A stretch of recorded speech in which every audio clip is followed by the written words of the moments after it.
That tractor wasn't just another piece of farm equipment.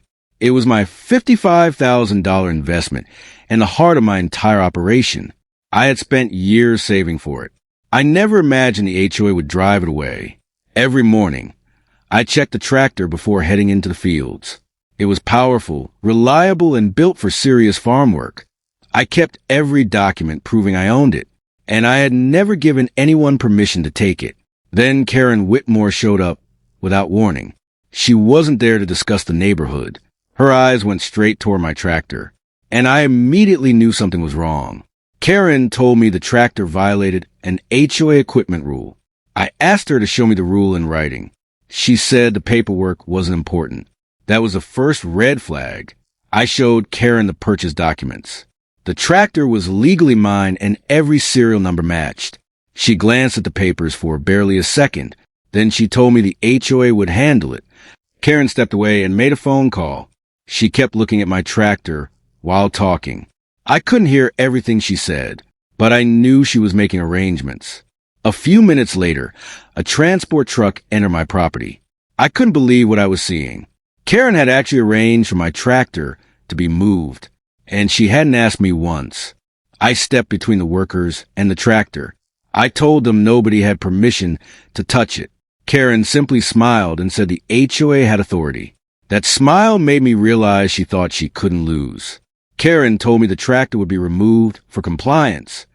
I asked her to call the police if she believed she was right. She laughed and said she didn't need the police. She thought the HOA's authority was enough. Before I could stop them, the tractor started moving. The transport crew was following Karen's instructions. My $55,000 tractor was leaving my property, and Karen looked completely satisfied. I watched my tractor disappear down the farm road. Karen stood behind me with that same smug smile. She acted like she had just won a battle. She had no idea who she had just crossed. I didn't chase the truck.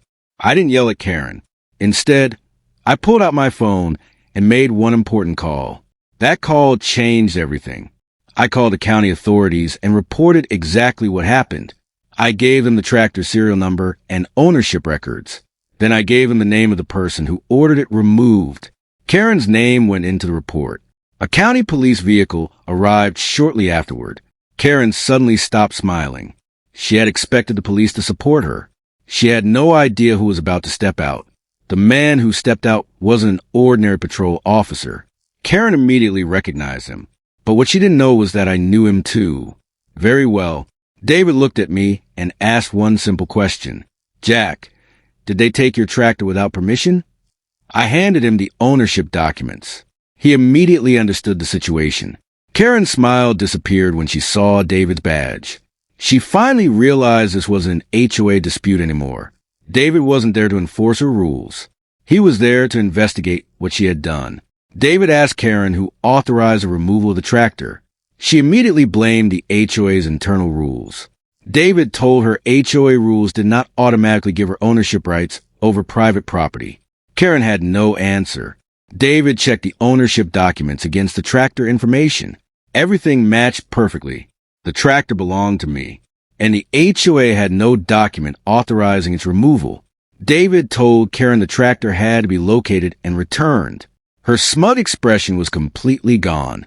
She had driven away with my $55,000 tractor thinking she was untouchable. Now she was standing in front of the police chief.